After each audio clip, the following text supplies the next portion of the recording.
BBC दुनिया में आज देखिए, भारत में कोरोना के गहराते संकट के बीच विदेशी मदद का सिलसिला जारी। भारत में कोरोना का कहर जारी। पिछले 24 घंटों में 3,86,000 नए संक्रमण, लगभग 3,500 लोगों की मौत। सुप्रीम कोर्ट ने कहा, सोशल मीडिया पर इलाज और मदद की गुहार लगाने वाले पर नहीं होगी कार्रवाई। दिल्ली में कल से नहीं हो पाएगा 18 साल से ऊपर के लोगों का टीकाकरण। मुख्यमंत्री अरविंद केजरीवाल ने कहा, नहीं मिली है वैक्सीन की खेप। महामारी से बुरी तरह जूझते भारत के लिए विदेशों से मदद का सिलसिला जारी। अमेरिका से पहुंची मेडिकल सप्लाई, ऑक्सीजन कंसंट्रेटर और वेंटिलेटर समेत जरूरी दवाइयों की पहली खेप। आने वाले दिनों में और बढ़ेगी सप्लाई। जापान ने भी की मदद की पेशकश। टीकाकरण की सुस्त रफ्तार के बीच ब्राजील में बढ़ रहे हैं संक्रमण और मौत के मामले। अब तक 4 लाख से ज्यादा की मौत। बढ़ते संक्रमण के बीच श्रीलंका में शादी और धार्मिक समारोहों पर बैन। ब्रिटेन में कम हुआ कोरोना संक्रमण का खतरा। अब हर 1,000 लोगों में से सिर्फ एक के ही संक्रमित होने की शंका। इसराइल में यहूदियों के एक धार्मिक आयोजन के दौरान मची भगदड़ में कम से कम 44 लोगों की मौत, दर्जनों घायल। प्रधानमंत्री बेन्यामिन नेतन्याहू ने देश में घोषित किया 1 दिन का शोक।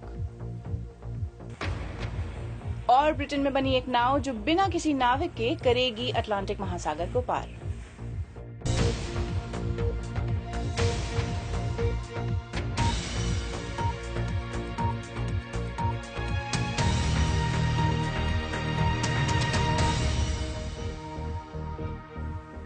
नमस्कार, मैं हूं समरा फातिमा।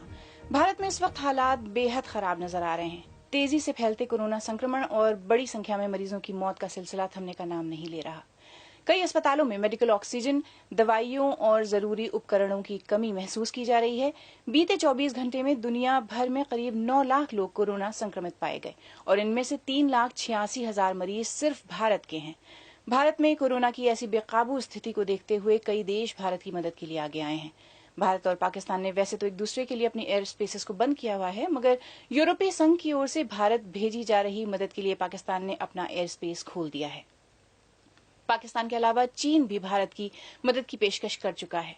बांग्लादेश भी मुश्किल के इस दौर में आगे आया है। बांग्लादेश ने भारत को एंटीवायरल दवाएं, पीपीई किट्स, विटामिन और जरूरी दवाएं भेजने का ऐलान किया है।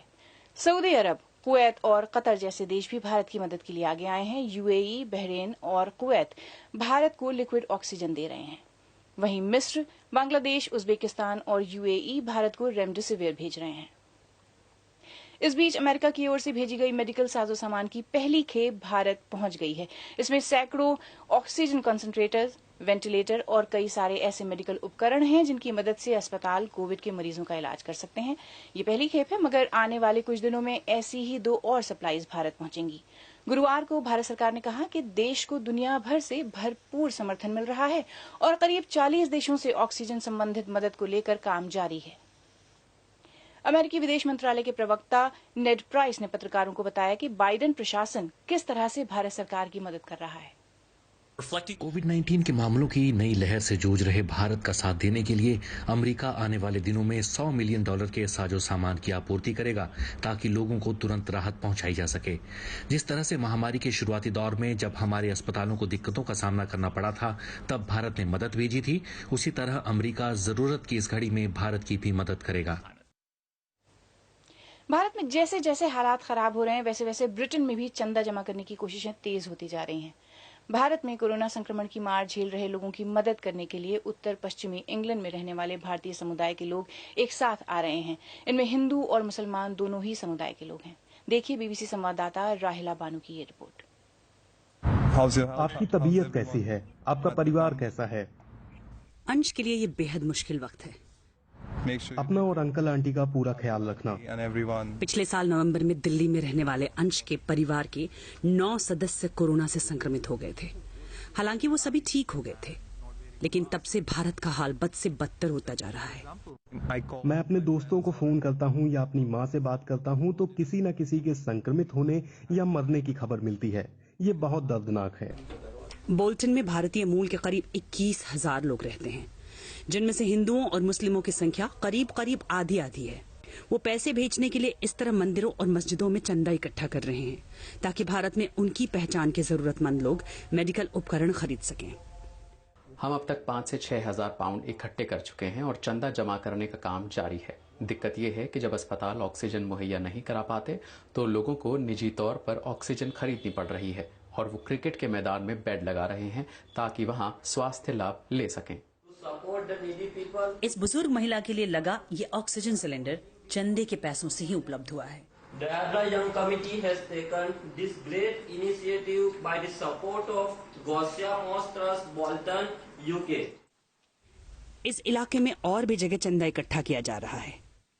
We just celebrated Lord Hanuman's birthday. हमने हाल ही में हनुमान जयंती मनाई थी। हमें लगा कि कुछ ऐसा करना चाहिए जहां आकर लोग भजन कीर्तन कर सकें और अपनों की सुरक्षा और खोए हुए लोगों के लिए प्रार्थना कर सकें। इसके अलावा हम चंदा भी इकट्ठा कर रहे हैं। The loved ones. One, it's a prayer meeting, but secondly, we're also raising funds. So tens of thousands of pounds are likely to be raised. एक और भारत में स्थिति लगातार खराब हो रही है। दूसरी तरफ इस भारतीय समुदाय को उम्मीद है कि उनकी मदद बेहद जरूरतमंद लोगों का कुछ तो भला कर पाएगी। उधर भारत के पड़ोसी देश पाकिस्तान में भी कोरोना से हालात बुरे होते जा रहे हैं। हालांकि अभी तक भारत जितनी बुरी हालत वहां नहीं है, लेकिन विशेषज्ञों ने चेतावनी दी है कि अगर फौरन सख्त कदम न उठाए गए तो हालात बिगड़ते देर नहीं लगेगी। रमजान के दौरान मस्जिदों में उमड़ती भीड़ भी वहां प्रधानमंत्री इमरान खान की सरकार की मुश्किलों में इजाफा कर रही है। इस बारे में और जानकारी के साथ इस्लामाबाद से बीबीसी संवाददाता शुमाइला जाफरी। पाकिस्तान में हर गुजरते दिन के साथ कोरोना सिचुएशन गंभीर होती जा रही है। यहाँ हालात अभी इंडिया के जितने खराब तो नहीं हुए हैं, लेकिन डेली डेथ टोल मुसलसल बढ़ रहा है और कुछ दिन पहले पाकिस्तान में कोरोना वायरस से एक दिन में 201 लोगों की जानें गई हैं, जो कि अब तक का सबसे हाईएस्ट डेली डेथ टोल था। इंडिया को देखते हुए भी यहाँ पे काफी खौफ पाया जाता है और चैलेंजेस जो है वो भी सिमिलर ही दिखाई दे रहे हैं। सबसे बड़ा चैलेंज सरकार को लग रहा है कि पाकिस्तान में भी अगर केसेस बढ़ते गए तो ऑक्सीजन की फराहमी ही सबसे बड़ा चैलेंज होगा और इसके लिए मेजर्स लिए जा रहे हैं।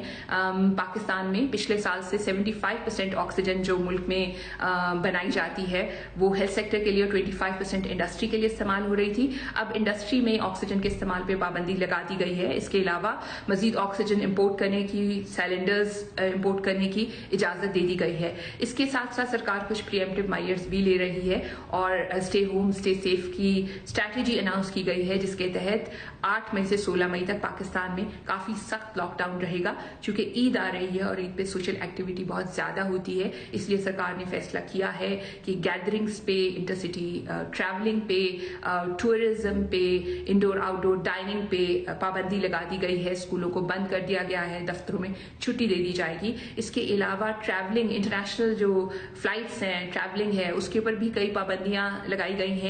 23 मुल्कों को कैटेगरी सी में डाला गया है, जिसमें इंडिया भी शामिल है और इसके अलावा सरकार की तरफ से ये कहा जा रहा है कि एयरपोर्ट्स के ऊपर, एंट्री एग्जिट पॉइंट्स के ऊपर ज्यादा सख्त मेजर्स जो हैं वो इंट्रोड्यूस कराए जाएंगे। 18 मई को दोबारा से एनसीओसी की मीटिंग होगी। एनसीओसी वो इदारा है जो कि लीड कर रहा है पाकिस्तान में कोरोना रिस्पॉन्स को, और उसके बाद फिर सिचुएशन को रिव्यू किया जाएगा। ब्राजील में कोरोना संक्रमण से मरने वालों की संख्या 4 लाख से ज्यादा हो गई है। यानी अब तक अमेरिका के बाद ब्राजील में कोरोना से सबसे ज्यादा लोगों की मौत हुई है। पिछले 24 घंटों में ही ब्राजील में 3000 से ज्यादा लोगों ने कोरोना संक्रमण के कारण जान गंवा दी। इससे पहले अप्रैल के प्रारंभ में जब देश में महामारी चरम पर थी, तब रोजाना 4000 से ज्यादा लोगों की जान जा रही थी। असल में ब्राजील में टीकाकरण की रफ्तार काफी धीमी है और इसके साथ ही देश के राष्ट्रपति जायर बोल्सोनारो के रवैये की भी आलोचना हो रही है। वो लॉकडाउन और मास्क के विरोध में बोल रहे हैं और उन्होंने ऐसी दवाओं के इस्तेमाल की बात भी की थी जो प्रमाणित दवाएं भी नहीं है। और भारत के दूसरे इलाकों के साथ साथ कश्मीर में भी कोरोना का संकट छाया हुआ है। वहां संक्रमण दर में वृद्धि और कोरोना के कारण होने वाली मौतों की तादाद बढ़ने की वजह से 4 दिन के सख्त लॉकडाउन का ऐलान किया गया है। आपको याद होगा कि अप्रैल की शुरुआत में कश्मीर में ट्यूलिप फेस्टिवल का सालाना आयोजन हुआ था, जिसमें भारत के अलग अलग राज्यों से लोगों ने शिरकत की थी। स्थानीय लोगों के लिए भी ये मौसम कमाई के लिहाज से अहम है।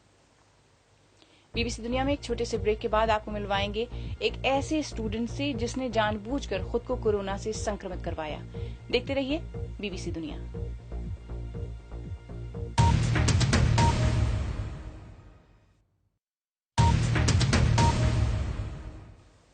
आप देख रहे हैं बीबीसी दुनिया। मैं हूं समरा फातिमा।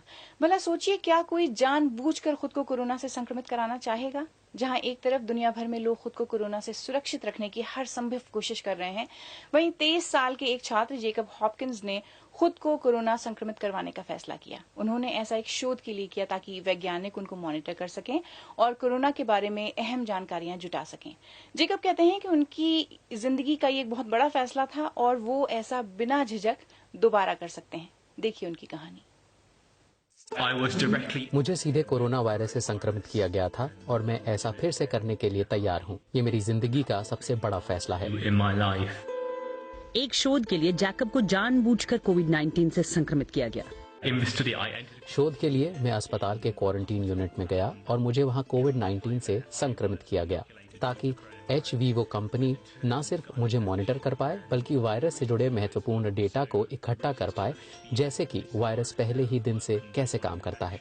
इससे वैज्ञानिकों को पता चल पाता कि इसका इलाज कैसे किया जा सकता है और कौन सी वैक्सीन इस पर कारगर होंगी। जैकब ने जून 2020 में इस प्रयोग के लिए हामी भरी। मकसद था वायरस के लिए वैक्सीन ढूंढना। शुक्र है कि मेरे ट्रायल में हिस्सा लेने से पहले ही वायरस की वैक्सीन आ गई थी जो कारगर थी। तो अब मेरा मकसद वैक्सीन तलाशने से बदलकर वायरस के बारे में और जानकारी इकट्ठा करना हो गया। पर जो सबसे बड़ी चीज मैंने इस दौरान महसूस की वो ये है कि पूरी दुनिया में वैक्सीन का वितरण असमान ढंग से हो रहा है। हमें और वैक्सीन चाहिए।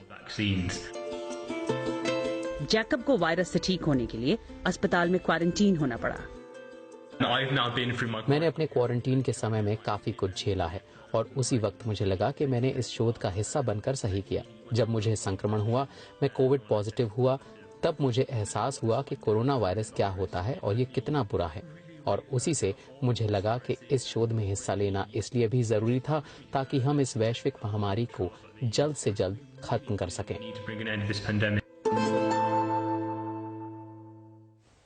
और अब बात रूस की, जहां से आ रही रिपोर्ट के मुताबिक रूसी राष्ट्रपति व्लादिमीर पुतिन के आलोचक एलेक्सी नावल्नी के वकील को सुरक्षा बलों ने गिरफ्तार कर लिया है। इवान पेवलोव के सहकर्मियों ने बताया कि इवान के होटल रूम पर छापा मारकर उन्हें गिरफ्तार किया गया।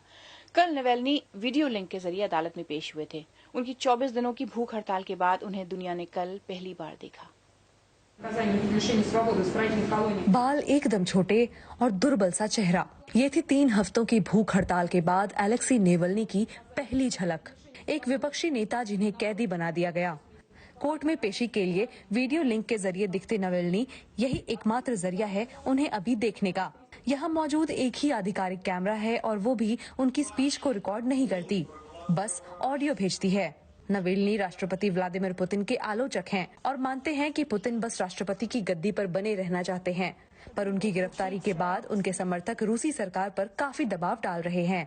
इरीना सेंट पीटर्सबर्ग में नावल्नी के दफ्तर में काम करती हैं। उनका ऑफिस अब बंद हो गया है क्योंकि अभियोजक पक्ष पूरे नावल्नी नेटवर्क को चरमपंथी साबित कर उस पर बैन लगवाना चाहता है।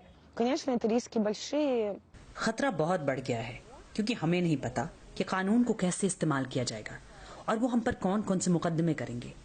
हमारी मुहिम को उन्होंने नुकसान पहुंचाया है और वो किसी के पीछे हाथ धोकर पड़ सकते हैं, जो कि डरावना है।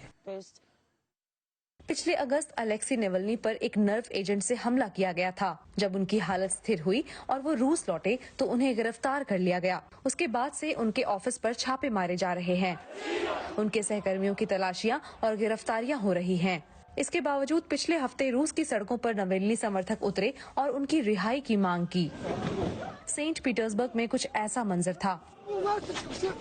इतिहास पढ़ाने वाले अलेक्जेंडर गिरफ्तार हुए 800 लोगों में से एक हैं। एक हफ्ते बाद हम फिर इसी जगह पर लौटे। उन्होंने बताया कि सरकार से असहमति जताना अब महंगा साबित हो रहा है। पर उनके मुताबिक नावल्नी समर्थक शांतिप्रिय बदलाव के हक में हैं। रूस की सरकार और पुतिन के लिए चरमपंथी वो लोग हैं जो राजनीतिक रूप से उनके विपक्षी हैं।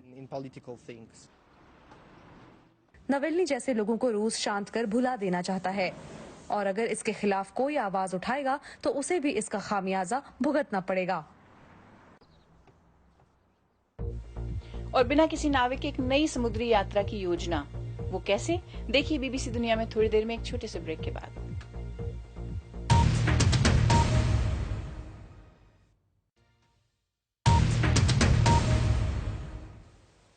बीबीसी दुनिया में एक बार फिर आपका स्वागत है। मैं हूं समरा फातिमा। अब से 400 साल पहले एक ब्रितानी जहाज मे फ्लावर ने अटलांटिक महासागर को पार किया था। अब 400 साल बाद ब्रितानी शहर प्लेमथ में एक टीम इसी उपलब्धि को दोहराने की योजना बना रही है, लेकिन एक ट्विस्ट के साथ। इस बार इस जहाज पर कोई इंसान नहीं होगा। $14 लाख से बना ये रोबोटिक जहाज इसी महीने अपना सफर शुरू करने वाला है। देखिए पॉल कार्टर की ये रिपोर्ट। यही वो पल है जब मेफ्लावर 400 आखिरी बार पानी में उतर रहा है। इसके बाद ये जहाज अटलांटिक महासागर पार करते हुए अमेरिका के मैसाचुसेट्स तक के अभूतपूर्व सफर पर निकलेगा। लेकिन 1620 में एक नई दुनिया की ओर निकले इसके हमनाम जहाज से उलट इसमें कोई भी इंसान सवार नहीं होगा। तब के मेफ्लावर में 100 से ज्यादा यात्री सवार थे। 4-5 साल पहले हम स्थानीय लोगों से चर्चा कर रहे थे कि मेफ्लावर की 400वीं सालगिरह कैसे मनाई जानी चाहिए। फिर एक और मीटिंग में भी इस पर कुछ अनौपचारिक बातचीत हुई और वहां इसकी प्रतिकृति बनाने का जिक्र हुआ। तो मैंने सोचा कि कुछ ऐसा करते हैं जिसकी मैरीटाइम एंटरप्राइज में अगले 400 साल तक चर्चा हो। मुझे लगा कि इसके लिए हमें समंदर से जुड़े शोध करने के लिए खुद चलने वाला एक जहाज बनाना चाहिए। ये जहाज पूरी तरह खुद ब खुद चलने के लिहाज से डिजाइन किया गया है। इसे दूर से संचालित किया जा सकता है, इसलिए उम्मीद की जा रही है कि एक बार सफर शुरू करने के बाद ये करीब 3,500 मील की दूरी बिना किसी संचालन के ही पूरी करेगा। ऐसा होता है तो ये इतना फासला तय करने वाला पहला इतना बड़ा ऑटोनॉमस जहाज होगा। ये जहाज प्लेमथ की एक टीम और IBM के सॉफ्टवेयर इंजीनियर्स के साझा प्रयास का नतीजा है। इस जहाज को मोड़ने, खतरों से बचाने और संचालन के लिए आर्टिफिशियल इंटेलिजेंस, मशीन लर्निंग और ऑटोमेशन सिस्टम का इस्तेमाल किया जा रहा है। साथ ही इसमें रडार जैसी परंपरागत टेक्नोलॉजी का भी इस्तेमाल किया जाएगा। इस जहाज को विज्ञान संचालित करेगा। हम इसमें कुछ शानदार प्रयोग कर रहे हैं, जैसे ऑडियो डेटा का इस्तेमाल करते हुए समुद्री जीवों की आबादी पर रिसर्च करना। It's going to be looking at the chemical characteristics of seawater, as well as some really exciting experiments we're doing around sea level and wave height. मई के मध्य में सफर पर निकलने से पहले इस जहाज की आखिरी बार टेस्टिंग होनी बाकी है। पहले मेफ्लावर को ये दूरी तय करने में 66 दिनों का वक्त लगा था, लेकिन 21वीं सदी के इस जहाज के बारे में उम्मीद है कि ये इतनी दूरी 2 हफ्तों में तय कर लेगा। आप अगर चाहें तो मुझसे ट्विटर पर भी संपर्क कर सकते हैं। मेरा ट्विटर हैंडल है @समरा फातिमा। आज कार्यक्रम में इतना ही। सोमवार को फिर हाजिर होंगे। नमस्कार।